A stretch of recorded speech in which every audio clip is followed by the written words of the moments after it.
So I went to college at the University of Massachusetts in Amherst years ago, and when I lived on campus, first 2 years I lived on campus, the second two I lived off campus. I moved off with three other guys. One was a friend of mine from high school, his name was Scott, and we had met two other guys, Dan and Chris. And Chris and Scott were both what I would call vertically challenged. They were both short, okay? And so because they were both short, every time we would come home on a Friday or Saturday after being out at a party or whatever it was, they inevitably would get into a wrestling match. I mean, it was not like a mad fight, but it was just, they'd always be wrestling. It was not uncommon to come into the apartment and see them covered in shaving cream, or to see them covered in some kind of food, or whatever it really was. This just seemed to happen all the time. And there was one particular night that I didn't forget, because they got in an argument in the wrestling match, and I guess it got a little out of hand, and Scott ran into Chris's room. I don't know why he picked Chris's room, and he ran inside and locked the door. We only had 2 rooms because we were poor and sharing bedrooms. You know, we had 2 beds in each room. And so he's in the room, and Chris is really mad. We're pounding on the door, trying to get in. We finally unlock the door and get inside, only to find that Scott is no longer there. The window is open, and it's raining outside, and Chris's sheets are kind of dragged out the window. Now, it's not that far. I think it was like 6 feet above the ground, something like that. There was like a little ledge or whatever, and he's just gone. Now, but Chris is so mad that he's gone that Chris waits up for a long, long time for Scott to come home, and Scott never came home that night. So we all just went to bed, and then in the morning we got up. And because it was Saturday, we usually cleaned around the house, so we cleaned the house, and we're just now relaxing, settling down. It's about 10 in the morning, and suddenly the door opens, and Scott walks in. And he's wearing the clothes that he was wearing the night before, and his hair's all a mess. And we're like, Scott, where were you? Where have you been? And he says, well, I climbed back in the window, went into the living room, fell down on the couch, and I went to sleep. And in the morning I woke up, I realized I was in the wrong apartment. So apparently he found a different window and climbed back in, and that's kind of the way it is in the dark, right? Probably would have been able to see it if it was like light out, but it was dark. You know, it's not easy to see things in the dark, is it? Now, I'm a guy, I get up early in the morning. Usually I get up before the sun rises. Many of you are just like me. And so I get up and I will get my morning routine going. And I don't turn the lights on. So I'm usually walking around the house with the lights off. And there are people in my house, who I will not mention any names, who leave things around the house in the most unexpected area. I'll open the door to leave my bedroom and stumble over a clothes bin full of clothes. Like, why is it right here, you know? Or I step on a Lego. Anyone step on a Lego at night? It's not fun, right? We know it's not fun walking around in the dark. You know, some of us find ourselves kind of in that place today, walking around in the dark. We're going through some things, and we feel like we're in the dark, and we can't see, because we're in the dark, we can't see God working in our midst. Do you ever feel that way? You're like, I'm confused, I see these things going on, and where are you, God? In fact, we may wonder if God even remembers that we exist. I'm like, God, do you remember? I'm down here too. I know there's a billion people, or I don't know how many billion, but I'm here too, right? And sometimes we can't see that God is still at work. Unlike you, but God is calling people today. See, he calls on the phone. But God, unlike you and me, he actually never sleeps. Did you ever stop to think about that? Like, there are people on the planet that are awake right now, and God is thinking about those people too, all the time. When I'm sleeping, he's still at work, because God is always at work, even though we don't realize it. And if we could learn, for a minute, we can learn to understand how God works in our lives. Number one, we get to know him a little bit better. We'd also feel a little bit more secure in our lives, because the world brings these crazy scenarios that we have to live through, and we're like, oh no, but I understand that God is still working. And we'd also probably find how to walk a path that leads to our good, because we understand the way God is at work. And so we're in this series called Second Chances, a story of God's redemption. And it's actually a study of a book in the Old Testament called the Book of Ruth. Now, Ruth is only 4 chapters, and it's really small, and if you're flying through it, you'll probably miss it. It comes right after the book of Judges, because it takes place during the time of the Judges. And basically, this book is so important And you might say, why is this Old Testament book important to us, New Testament people, because we're living in that age? Why is it so important? Well, number one, it ties the Christ, Jesus Christ, and his lineage all the way back to Judah. Without that book, we'd be missing a little piece of that. But another thing that happens there too is it reveals to us that Jesus fulfilled the law in completion. And we're going to understand that a little bit more deeper as we get to next week and the week after that. And we're going to see this thing that just opens our eyes to all that God has been doing, especially in the history when we thought nothing was going on in the Old Testament. God is working to do something great that not only affects the time that we're in right now, but it affects the future time when Jesus returns. But here's the deal. If you missed this last week, we started the book and we started the story. It's a story of a family.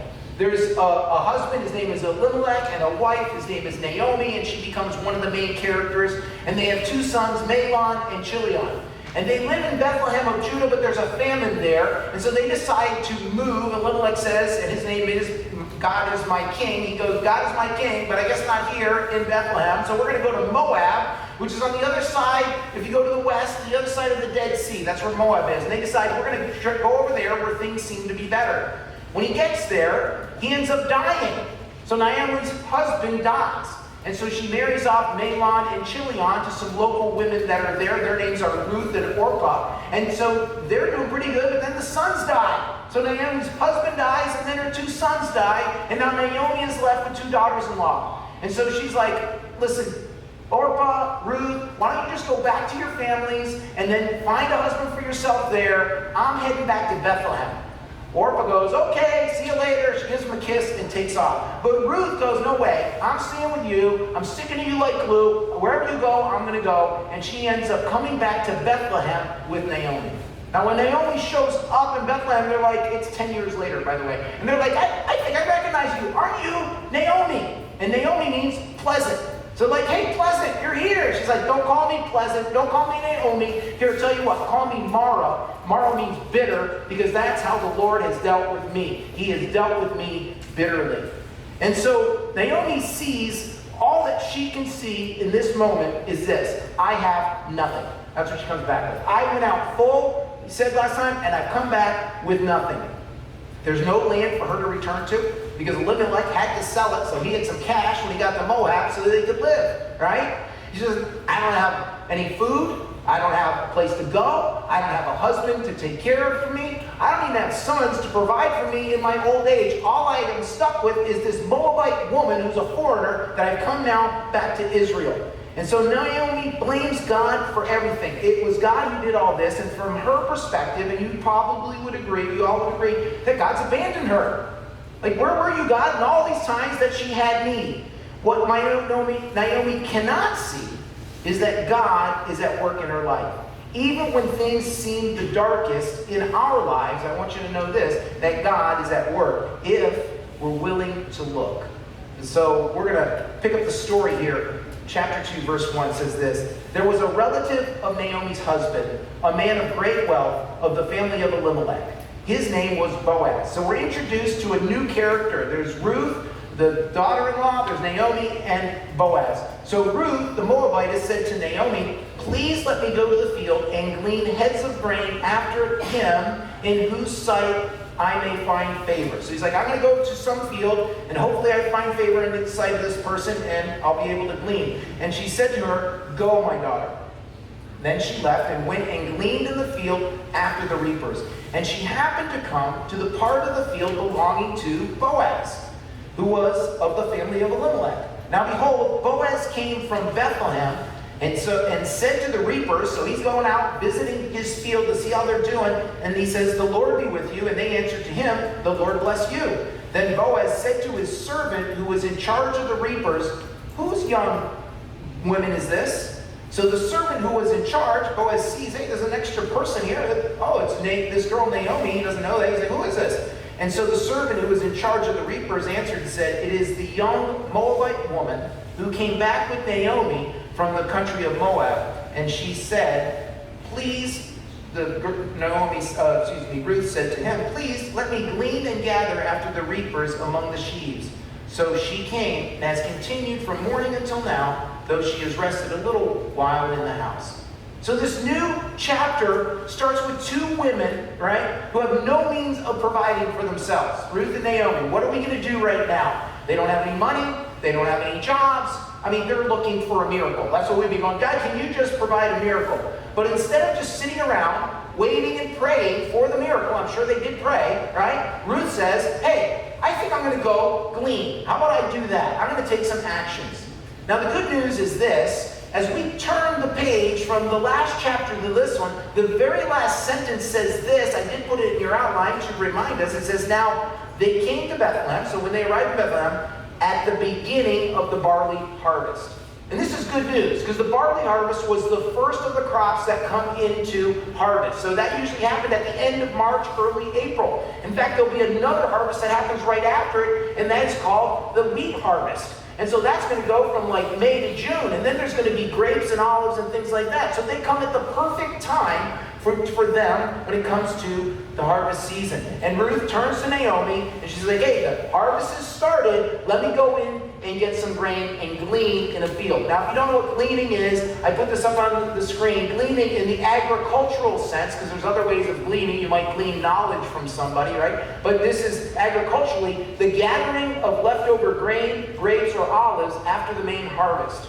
So when the harvesters come through, there were things that were left over. They would go and they would collect that. So Ruth says to Naomi, may I go find someone who will let me glean? And so Naomi says, yeah, go. I guess she didn't know what else to say, so she says, okay. And it seems to me, if I was in Ruth's shoes, doesn't this seem like the most logical thing to do? Like, I got nothing else. I think I'll just go glean and see what's going to happen. And what Naomi is going to discover, Ruth is going to discover, and you and I are going to discover, is that God is going to act supernaturally through this very natural act, right? We all shook our heads. Yeah, this seems like a natural thing to do. And so this is the first thing to write in your outline. If you here we pull out, we have some notes provided for you. If you'll pull out the outline, there's some fill-ins that will help the message stick. The first thing is this: God often works in my life supernaturally through natural means. Do you ever notice that? That God is actually working supernaturally, but actually through natural means? You know, went camping this week. A lot of you asked me, what'd you do for spring break? You know, my kids have it off, so we usually take a couple days and do something. Last year we went camping. We decided to do camping again this year, and it was up in Central Florida where we went. But I'm not going to tell you about camping yet. Maybe I'll save that story for a little later. But we were returning from it, and when we were leaving beforehand, trying to make plans, I said, Carol, there must be some areas where we can go and pick berries and do things like that, because everybody knows there's strawberries you can pick, and that season's coming to a close, and there's blueberries you can pick, and it's a lot of fun, right? The kids love that. So we're in Central Florida. If you've ever driven in Central Florida, you're driving through groves of oranges. You're seeing all these fields with some strange plants. You don't know what they are, but they're clearly planted on purpose, so it's something, right? And there's strawberries up there and stuff. So we stopped along the way to find a place where we could go strawberry picking, and I think a picture, here we are, we're all out in these fields, and these fields, look at the strawberries on the ground. There were tons of them, and they were massive. I mean, and this was amazing, because if you do it around here, they're going to charge you by the weight. You know, we go out with those buckets, and we end up paying $40, $50. I'm like, we could have just gotten it at the store, like for cheaper. But these were like $8 a bucket, and then we got these, you can go to the next one, yeah, we got these giant onions that were there too. It was 3 of them for $5. So we bought them, and we attempted to make a blooming onion the other day, and it was pretty good, but it needed some help. We needed some Australians to help us out with that, okay?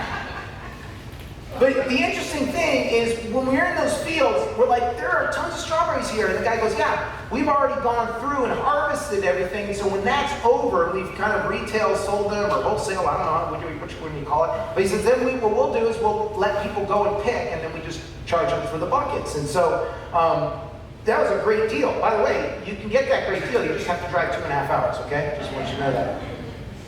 So we go to the place, we do it. Now imagine we're driving in Central Florida. We see some amazing fields with some great things growing. We're just like, let's just pull over and go get those things, you know? How welcoming do you think that farmer would be to us? What are you people doing? I'm going to call the police. Get out of here, right? You wouldn't want that to happen. And so it may sound weird that Ruth is going out into a field to go glean. They're like, someone's just going to kick you right out. That's a stranger's lot, right? But it's actually a custom at that time in Israel. In fact, it was called the law of gleaning. And God made it a commandment in the book of the law, in Leviticus. In fact, I put this in your outline so you can see it yourself. But it says, when you reap the harvest of your land, you shall not wholly reap the corners of your field. Like, don't go all and get every single nook and cranny that you can get. He says, don't do that. Nor shall you gather the gleanings of your harvest. That means the stuff that, like, you went through it once and you picked it, well then, just leave it. And he says, and you shall not glean your vineyard, nor shall you gather every grape of your vineyard. You shall leave them for the poor and the stranger. I am the Lord your God. If you go to Deuteronomy 24, he even expands on this a little bit more. He's like, it's for the widow and for the orphan, all those people. And basically, if you were a landowner, you weren't supposed to reap every part of your field. I've got a mango tree.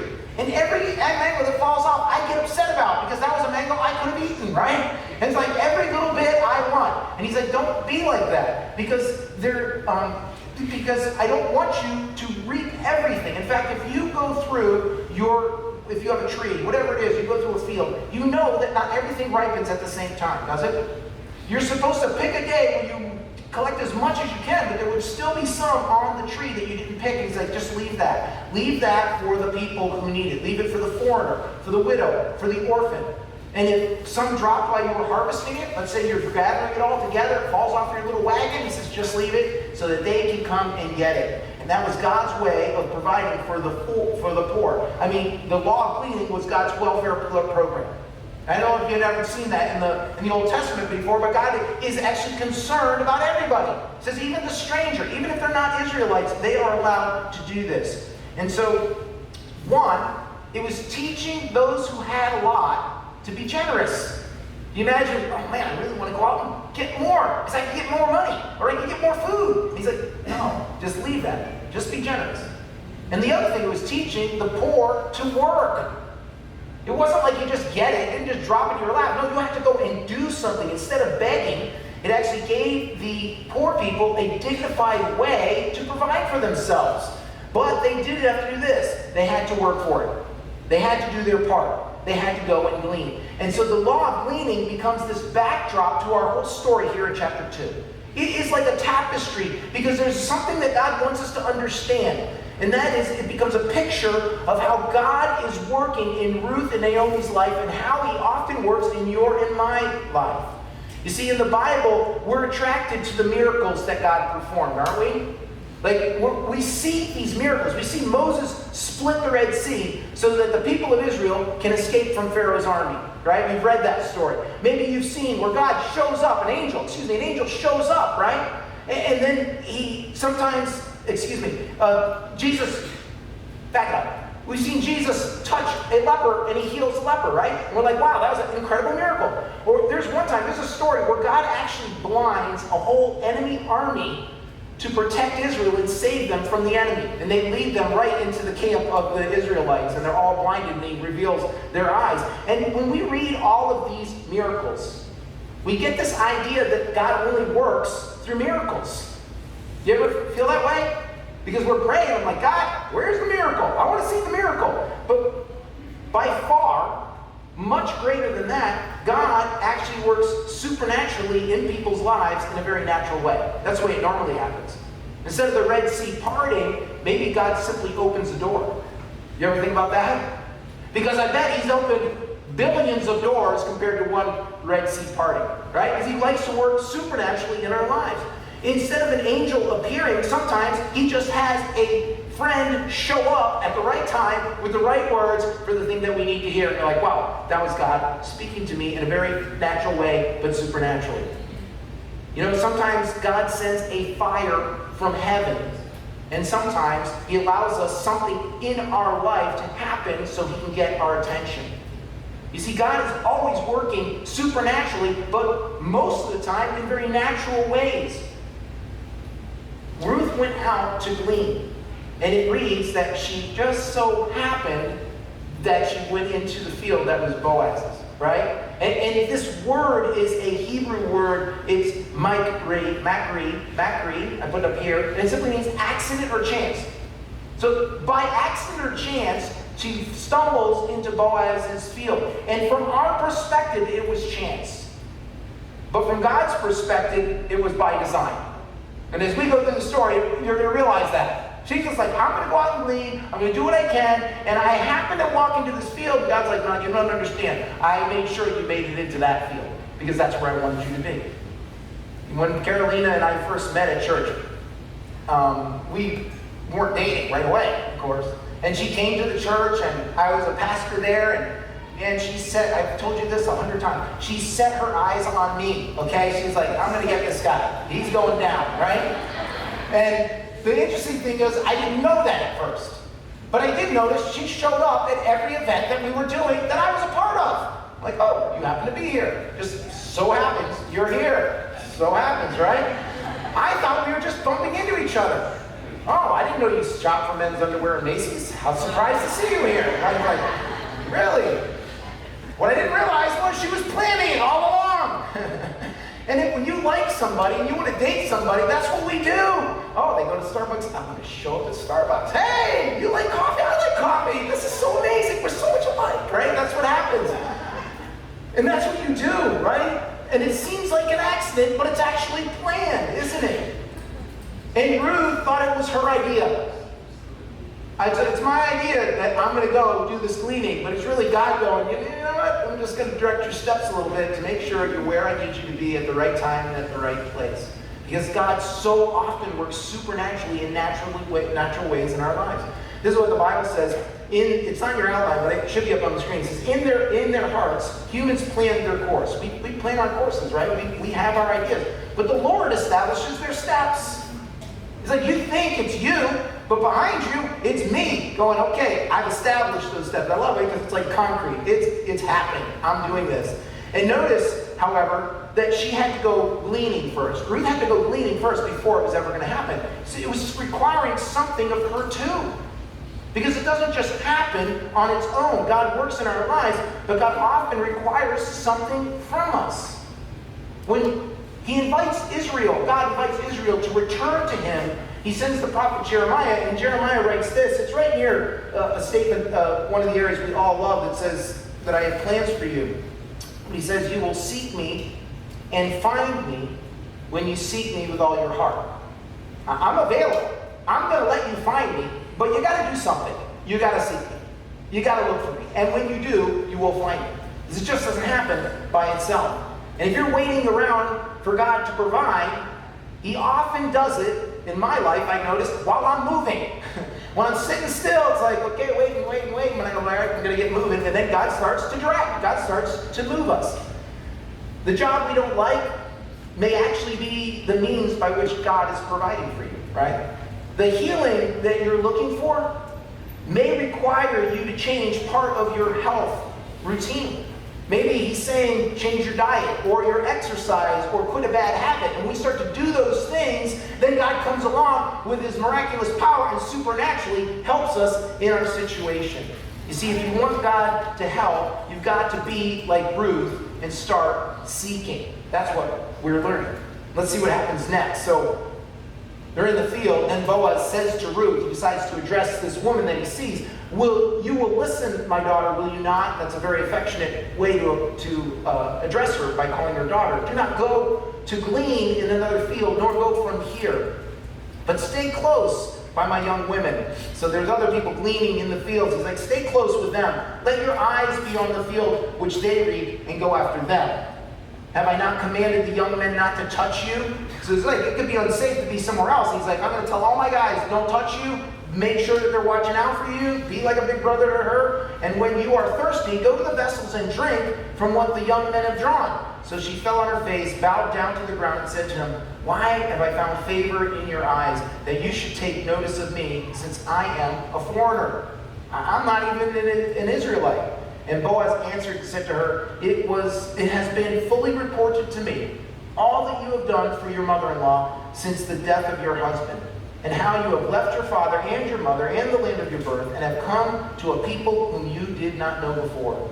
the Lord, and this is the important part, the Lord repay your work, and a full reward be given to you by the Lord your God of Israel, under whose wings you have come for refuge.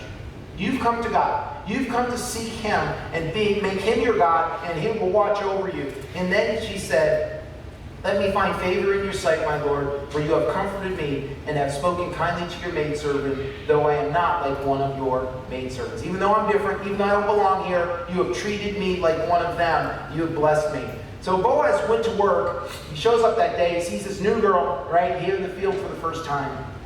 And we're not sure if he's moved by curiosity. Whose girl is this young maiden?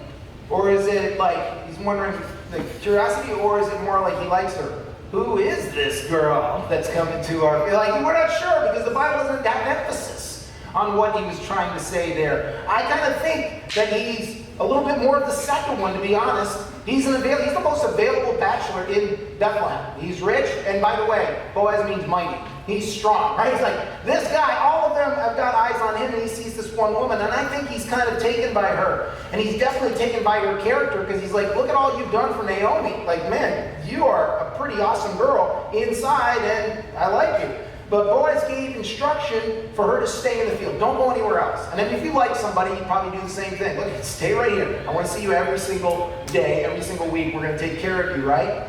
And you'll be protected, you'll be safe, because you could be dangerous going to some other field. And so when Ruth asked why he would do these things, Boaz responds by this: I've heard of the kindness you have shown Naomi. May the Lord repay you, under whose wings you have come for protection. You see, she is now serving the God of Israel. And so I want you to know this: God rewards seekers who put their faith in him.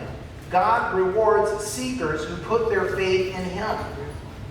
If you recall, last chapter, Ruth made a commitment to stay with Naomi. I put it in your outline just because it's one of the most amazing areas of Scripture. I even use it when I'm talking about someone when they're during a marriage ceremony. But Ruth said to her, entreat me not to leave you. Naomi says, go back to your people. She's like, no, don't tell me to go, or to turn back from following you. For wherever you go, I will go. Wherever you lodge, I will lodge. Your people shall be my people, and your God will be my God. She's like, okay. Ruth gave up everything she knew, think about this, to follow Naomi. She gave up her family, she gave up her friends, she gave up her culture, she gave up her gods. I'm not going back to those gods. I'm going to follow and worship the God that you worship. And Ruth probably at that moment didn't understand everything. We don't always understand everything about God. But she said, you know what, I'm just going to abandon all those other things, and no matter what it is, I'm going to put what little faith I have and trust, and I'm going to follow after your God, the God of Israel. And because God works naturally in our lives, sometimes we have to wonder, are you working? Because if God is working supernaturally in natural ways, a natural way comes and we go, are you working, God, though? And we've all been there. God's actually at work doing something, and we can't see it because it's so natural, but he's still working behind it. Boaz's response to Ruth is a reminder that God notices what we're doing, and God repays. God says, God repay you for all these things that you're doing. God repay you for coming to him for shelter. I don't know about you guys, but have you ever heard of gone to Starbucks and heard of what's called a pup cup? Some of you see some hands, because some of you said they knew. Okay, some of you are like, what's a pup cup, right? If you go to Starbucks and you bring your dog and you say, can I have a pup cup? They'll give you a little pup cup filled with cream so your dog can lick it, right? You just go, oh, and it's free. They give it to you for free, okay? But have you ever heard of this? There we go. I forgot I had a picture of that. Don't put the next one up until I ask this question. But have you ever heard of a cluck cup? That's where you bring your chicken and they give you a cup. Charlotte, my daughter, with her chicken up in tow. She brought a cluck cup. I got a little picture you can keep up for there and turn the lights back on. There's her chicken. And she got this cluck cup, and they were all a buzz. I mean, everybody wanted to pet the chicken. Everybody wanted to hang out with the chicken. And so, and she had a great adventure. You know, the kids, they love going to get a cluck cup for their chickens. That's a lot of fun for them. Do you know what they don't like doing? Cleaning up after the chickens. Thank you very much. They have chores when it comes to the chickens. We have 3 now, by the way. Last time we had 5. We got rid of the 2 roosters. We're down to 3 females, and they're doing great, by the way. But they have to clean the coop. Clean the poop. Both coop, and poop, okay? They have to feed the chickens. They got to give them water. They got to put them away at night. They got to do all these things. And you know what's very frustrating as a parent? Did you put them away yet? No, I have to again. It's like, what did I do to you? It's like I killed them, you know? It's like, you've had kids, I'm sure. You've seen it, right? They're like, I don't want it again. They're not even my chickens. I only have 1. I'm like, just do it. That's your job. And so it's frustrating as a parent when that happens. But you know what I've noticed is when my kids go out of the way to do something and go the extra mile that I never even asked, it just warms my heart. Sometimes they'll come up to me. Usually my wife cooks, makes the whole meal, so I just take her plate and put it up and put it away. That's all I have to do. She's wonderful. But sometimes my kids actually walk up and grab our plates. And I'm like, really? Oh my gosh, you do love us. Oh my goodness. And you know what happens in my heart when that happens? I'm like, I'm going to do something nice for you. Right? Hey, ice cream for everyone tonight. I don't know. Whatever it is, right? But that's what God is like for you and me. In fact, Jesus is revealing this type of character of God toward us as his children when he writes this. He says, or what man is there among you who if his son, right, asks for bread, will he give him a stone? Like, you've got kids, you would not, if he asked for a stone or asked for bread, you wouldn't give him a stone. Or if he asked for a fish so he could eat it, would you give him a serpent? Like, you're not going to eat a serpent, right? Whatever. It says, if then you being evil know how to give good gifts to your children, how much more will your Father who is in heaven give good things to those who ask him? He's like, I'm a good father.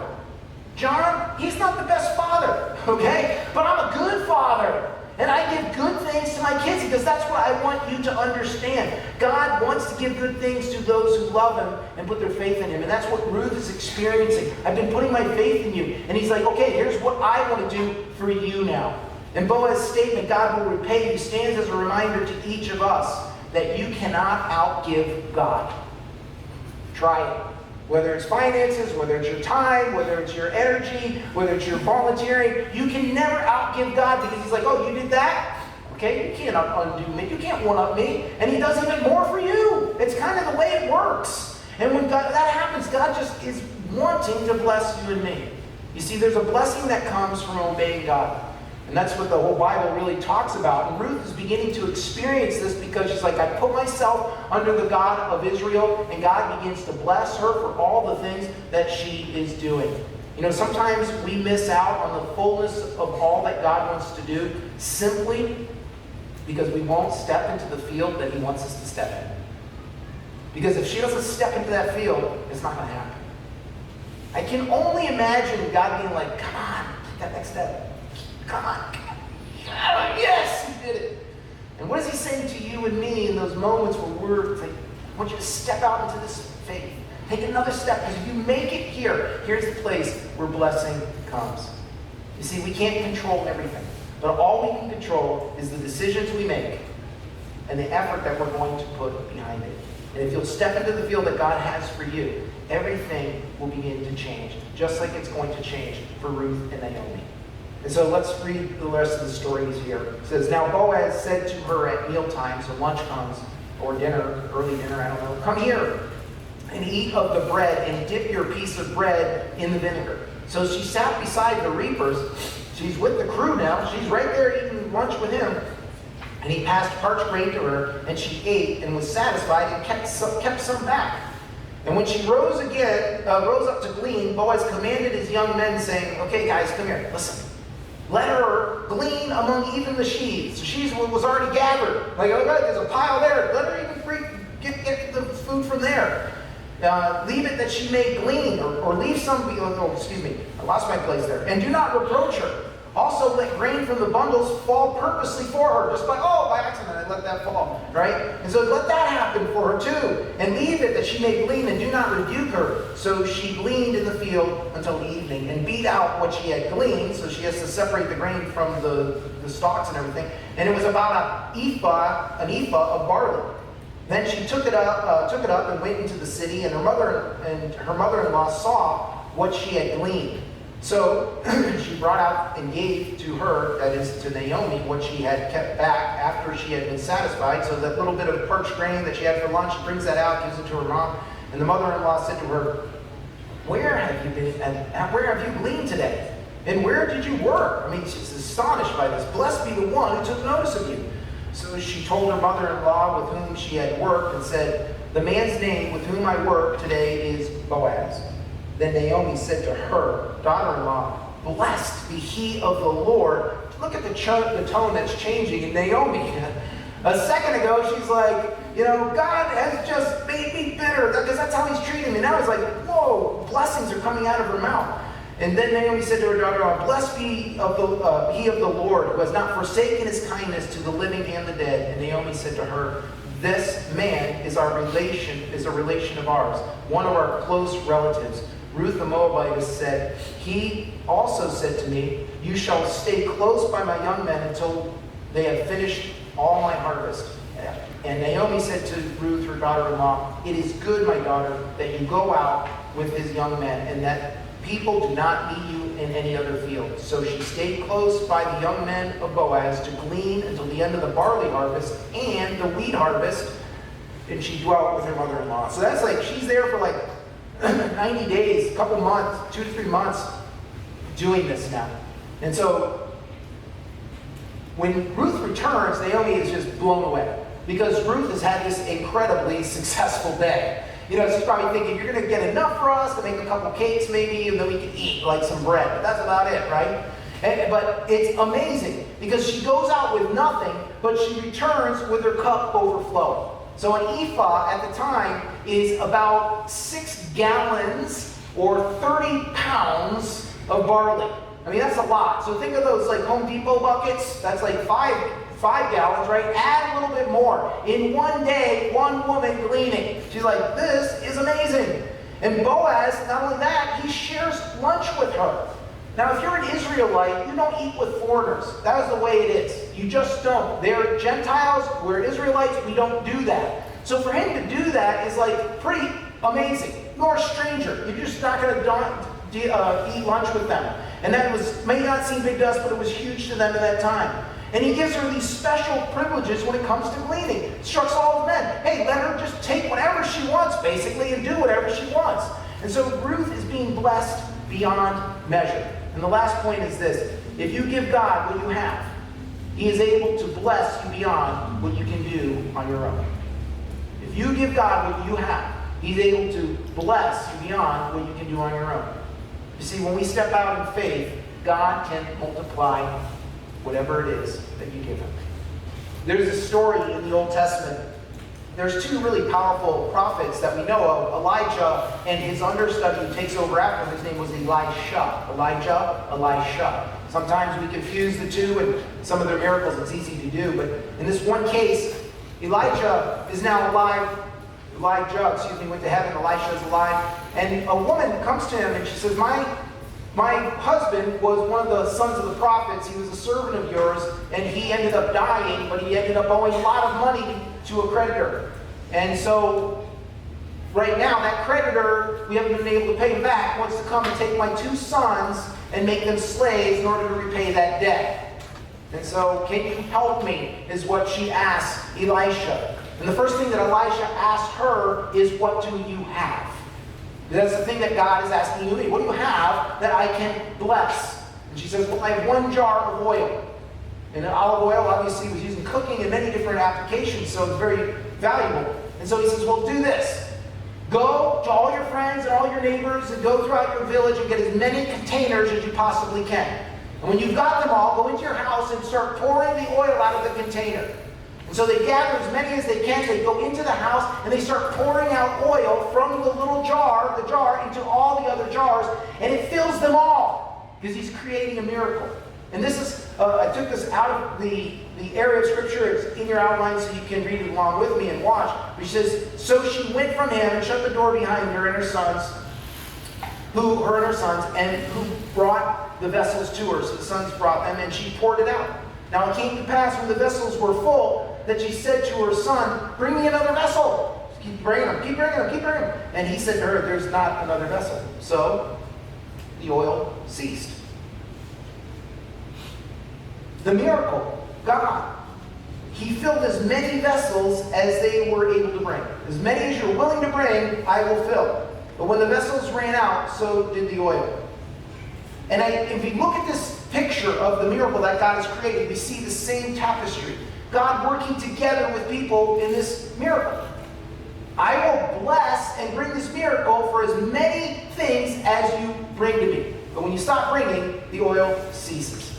And I have to ask this question, and maybe you're asking this question too. Why can't the oil just keep flowing? Why can't it just keep flowing? But if you think about it, where would they put it if they don't have another vessel? Right? It makes total sense.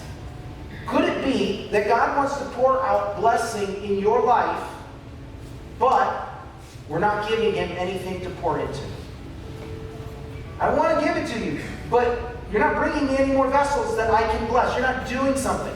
In this verse in Philippians, you can just almost go right by it so quickly, but it says that for it is God who works in you to both will, I added both, will and to act. Because most of us, we will it. I want it to happen. I'm praying for it to happen. I want the miracle. We desire the miracle. But He's also saying, and to act on behalf of His good purpose. You see, God, and I put this in your outline too, God is not just looking for a person to bless. He's looking for an action to work with. Because a lot of times we want the blessing, pour the blessing out, but He's like, also give me something that I can now bless. Give me a vessel I can pour into. And when Ruth decided, I'm going to go glean, I'm going to go step out, it's like, okay, I can work with that. I can take that and bless it. I can multiply it. I can make it bigger than you could ever imagine. You see, God is looking for a person to pour the blessing into and an action to pour the blessing onto. He's looking both. He's looking for both. I want to bless you, but I also want to come beside you with the work. When Ruth stepped out that day, she didn't know what would become of it. But she gave God something to work with. And that's what you and I need to do.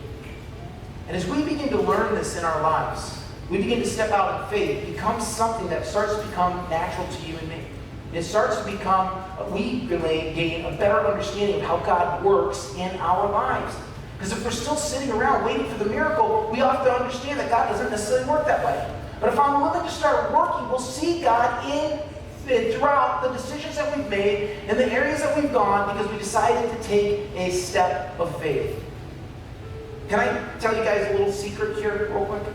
When I moved into our house here in Cape Coral, I almost thought it was haunted. Haunted. And I'm a pastor. You're like, John, do you believe in that? No, I don't really believe in that. But I would hear doors open and close. No joke. I thought I heard people walking in my house. I thought that I heard these things moving and sounds like something's moving. And what happened was I realized as I got to know this new house, I got to know it better. You know why the doors might open and close? Because the AC was kicking on and one had a different pressure. I'm like, oh, okay, that's happening. Oh, that noise that I'm hearing something move, it's the kitchen ice maker. It's like, well, oh yeah. And we started learning all these things about our house and it becomes familiar to us again. As we begin to walk with the Lord, what happens is we see these things happening, we start to understand and know Him better. You see, we have to get used to how God works in conjunction with our lives. When we look back, we see that God was at work all those times.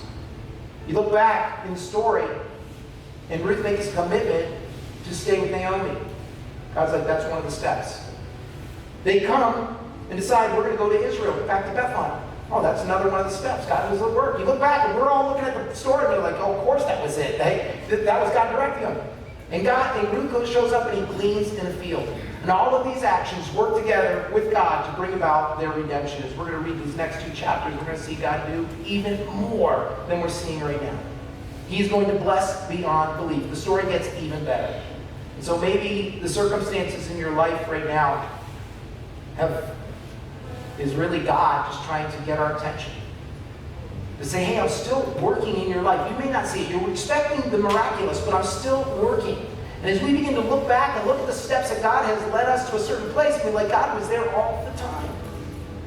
I mean, if I was to talk to you more about how my wife and I ended up getting married, you would see, as I look back, I'm like, God, that was you, that was you, that was you, that was you, that was you. See, God is working to move us from the place that we are, the place that we need to be, so that we can be blessed. Because He has a bigger plan for you and I that we can ever even